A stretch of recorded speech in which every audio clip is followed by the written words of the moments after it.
Launch பண்ணாங்க. அதோட 40E அதாவது பட்ஜெட் செக்மெண்ட்ல ஒரு ஃபோன் வரப்போது அதோட டீடைல்ஸ் நம்ம ஏற்கனவே பார்த்துருந்தோம். இப்போ அதுல வந்து டீஸ் பண்ணியிருக்காங்க. அது என்னென்ன வரப்போது, நம்ம என்ன எக்ஸ்பெக்ட் பண்ணலாம்ன்றது தெரிஞ்சுக்கலாம். 8GB RAM 128GB ஸ்டோரேஜோ 8GB RAM 256GB ஸ்டோரேஜோ வரப்போது.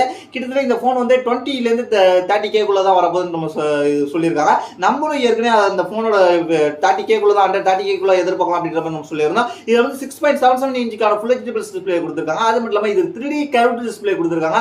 அதுக்கப்புறம் இது AMOLED டிஸ்பிளே எல்லாம் வருது. அது மட்டும் இல்லாமல் இது 1200 நிட்ஸ்க்கான பிக் பிரைட்னஸ் போகுது அப்படின்ற மாதிரி சொல்லியிருக்காங்க. இதுல வந்து என்ன கேட்டீங்கன்னா 5500 mAh பேட்டரி கொடுத்துருக்காங்க. அது மட்டும் இல்லாமல் இதுல வந்து ஃபாஸ்ட் சார்ஜிங் சப்போர்ட் வந்து கொடுத்துருக்காங்க. இதோட பேட்டரி வந்து 80 வாட் வைட் சார்ஜர் கொடுத்துருக்காங்க. இதுல வந்து வெயிட் வந்து 183 கிராம் கொடுத்துருக்காங்க. இதுல பேக்ல வந்து 50 MP பிரைமரி சென்சார் கொடுத்துருக்காங்க, 8 MP செகண்டரி சென்சார் கொடுத்துருக்காங்க. அது என்ன கேமரான்றது மாதிரி இன்னும் லீக் ஆகல. அதுக்கப்புறம் ஃப்ரண்ட்ல பாத்தீங்கன்னா 50 MP கொடுத்துருக்காங்க. அதுக்கப்புறம் வந்து இதுல வந்து நிறைய